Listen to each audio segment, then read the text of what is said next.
ಜನಾರ್ದನ್ ರೆಡ್ಡಿ ಪ್ರಥಮವಾಗಿ ಅವರ ಮನೆ ಹತ್ರ ಹಾಕಿದಂಥ ಬ್ಯಾನರ್ನ ತೆಗೀತಕ್ಕಂಥದ್ದಕ್ಕೆ ಪೊಲೀಸ್ಗೆ ಇನ್ಫಾರ್ಮೇಷನ್ ಕೊಡ್ತಾರೆ.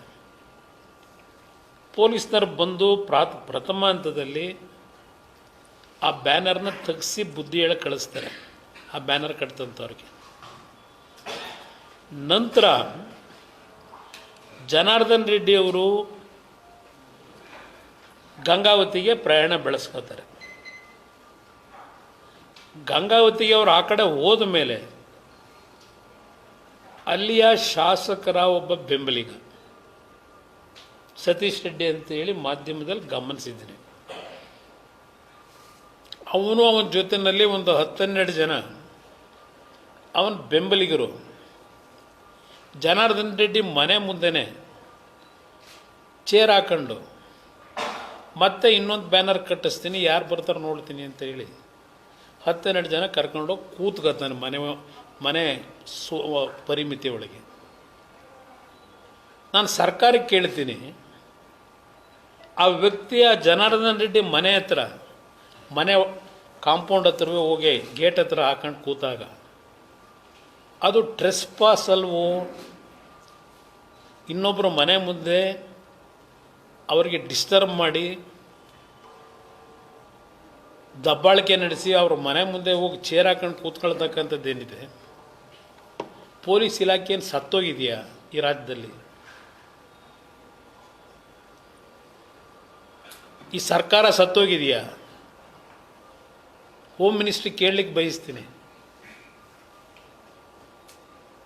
ನಿಮ್ಮ ಅಂದಚಂದದ ಮಾತು ಬಿಡಿ, ಅದರಿಂದ ಇಲಾಖೆ ನಡೆಸಲಿಕ್ಕಾಗಲ್ಲ. ನಿಮ್ಮ ಹೇಳಿಕೆಗಳನ್ನು ಗಮನಿಸಿದ್ದೀನಿ ನಾನು. ಇಲ್ಲಿ 10-12 ಜನ ಇದ್ದಾಗ ಪೊಲೀಸ್ ಇಲಾಖೆ ಸತ್ತೋಗಿತ್ತ ಅಲ್ಲಿಂದ ಅವ್ರನ್ನ ಖಾಲಿ ಮಾಡಿಸ್ಲಿಕ್ಕೆ? ಈ ವಿಷಯ ಗೊತ್ತಾಗಿ ಜನಾರ್ದನ್ ರೆಡ್ಡಿ ಗಂಗಾವತಿಯಿಂದ ಶ್ರೀರಾಮುಲುಗೆ ಫೋನ್ ಮಾಡ್ತಾರೆ. ನನ್ನ ಮನೆ ಮುಂದೆ ಬಂದು ಗಲಭೆ ನಡೀತಕ್ಕಂಥದ್ದಕ್ಕೆ ಹೊರಟಿದ್ದಾರೆ, ಸ್ವಲ್ಪ ತಾವು ನಮ್ಮ ಮನೆ ಹತ್ರ ಹೋಗಿ ಸ್ವಲ್ಪ ನೀವು ಏನಾಗಿದೆ ಗಮನಿಸಬೇಕು ಅಂತೇಳಿ ರಿಕ್ವೆಸ್ಟ್ ಮಾಡ್ತಾರೆ. ಅದರ ಹಿನ್ನೆಲೆಯಲ್ಲಿ ಶ್ರೀರಾಮುಲು ಬಹುಶಃ ಅವ್ರ ಕಾರ್ಯಕರ್ತರಿಗೆ ಫೋನ್ಗಳು ಮಾಡಿ ಅವ್ರ ಗಮನ ಸೆಳೆದಾಗ ಅವ್ರ ಕಾರ್ಯಕರ್ತರು ಅಸೆಂಬಲ್ ಆಗಕ್ಕೆ ಶುರುವಾಗ್ತಾರೆ. ಇದು ಪ್ರಾರಂಭ ಆದಂಥದ್ದು. ಈ ಪ್ರಾರಂಭಿಕ ಹಂತದಲ್ಲೇ ಇದನ್ನು ಮೊಟಕುಗೊಳಿಸಿದರೆ, ಲಾಠಿ ಚಾರ್ಜ್ ಮಾಡಿ ಇಷ್ಟೆಲ್ಲ ಅನಾಹುತ ಆಗಿ ಕಾಂಗ್ರೆಸ್ನ ಕಾರ್ಯಕರ್ತ ಬಲಿಯಾಗ್ತಕ್ಕಂಥ ಅವಶ್ಯಕತೆ ಇತ್ತ? ಇದನ್ನು ಕೇಳಲಿಕ್ಕೆ ಬಯಸ್ತೀನಿ. ಇಲ್ಲಿ ಈ ಘಟನೆ ಪ್ರಾರಂಭ ಆದಾಗ ಬಹುಶಃ ಮಾಧ್ಯಮದ ಸ್ನೇಹಿತರು ಅವತ್ತು ರಾತ್ರಿಯೆಲ್ಲ ಪ್ರತಿಯೊಂದು ಕ್ಷಣದ ಮಾಹಿತಿಗಳನ್ನು ನೀವೇ ಇಟ್ಟಿದ್ದೀರಿ. ನಾವೇನು ವಿಡಿಯೋ ತಂದು ತೋರಿಸ್ಬೇಕಾದ ಅವಶ್ಯಕತೆಯೂ ಇಲ್ಲ, ಜನಾರ್ದನ್ ರೆಡ್ಡಿನೂ ತೋರಿಸ್ಬೇಕಾದ ಅವಶ್ಯಕತೆ ಇಲ್ಲ. ಇಲ್ಲಿ 7 ಬಾರಿನೋ 8 ಬಾರಿನೋ ಗುಂಡು ಹಾರಿಸ್ತಾರೆ.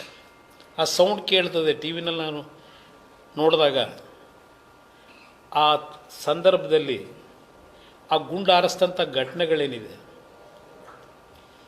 ಅದಕ್ಕೆ ಹೇಳಿದ್ದು ಈ ಸರ್ಕಾರ ಬದುಕಿದೆಯೋ ಸತ್ತಿದೆಯೋ.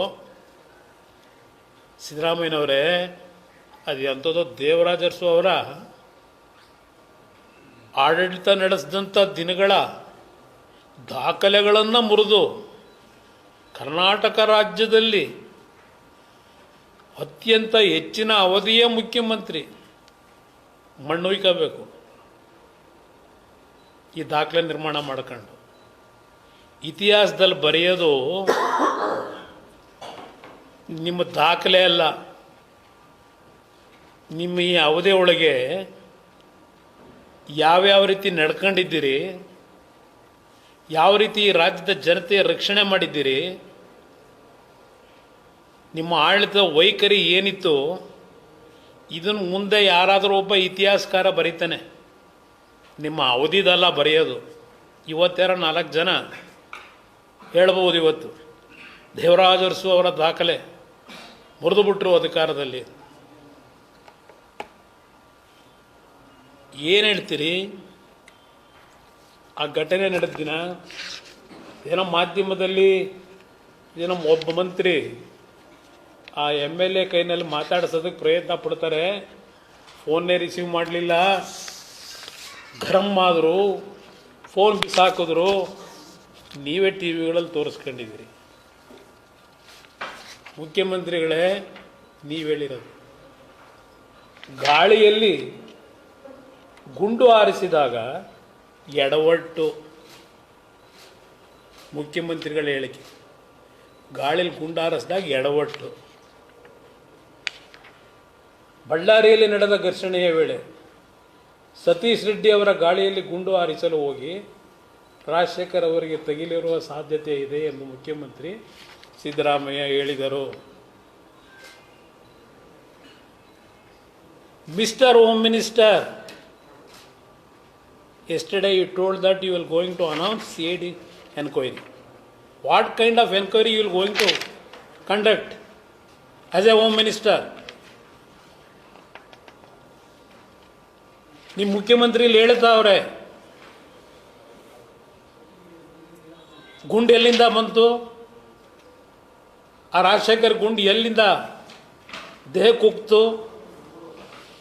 ಇದನ್ನು ನಾವು ಹೇಳ್ತಿಲ್ಲ, ಮಾಧ್ಯಮಗಳು ಹೇಳ್ತಿಲ್ಲ, ಈ ರಾಜ್ಯದ ಮುಖ್ಯಮಂತ್ರಿ ಹೇಳ್ತಾ ಇದ್ದಾರೆ. ಸತೀಶ್ ರೆಡ್ಡಿ ಅರೆಸ್ಟ್ ಮಾಡಿದ್ರೆ ಅವರಿಗೆ ರಾಜಾತೀತ್ಯ ಕೊಟ್ಟಿರಲಿಲ್ಲ, ಆಸ್ಪತ್ರೆಗೆ ಕರ್ಕೊಂಬಂದು ಇಟ್ಕೊಂಡವ್ರಂತೆ. ಭಾಳ ದೊಡ್ಡ ಘನದಾರಿ ಕೆಲಸ ಮಾಡೋವ್ರೆ ಅಂತ ಸರ್ಕಾರದ ವತಿಯಿಂದ ಅವರಿಗೆ ಚಿಕಿತ್ಸೆ ಇಲ್ಲಿ ಕರ್ಕೊಂಬಂದು. ಸಮಗ್ರ ತನಿಖೆ ನಡೆಸಲು ಏನು ಸಮಗ್ರ ತನಿಖೆ ನಡೆಸ್ತೀರಿ ಸಿದ್ದರಾಮಯ್ಯನವರೇ? ಸಮಗ್ರ ತನಿಖೆ ನಡೆಸಲು ಹೇಳೋರಂತೆ.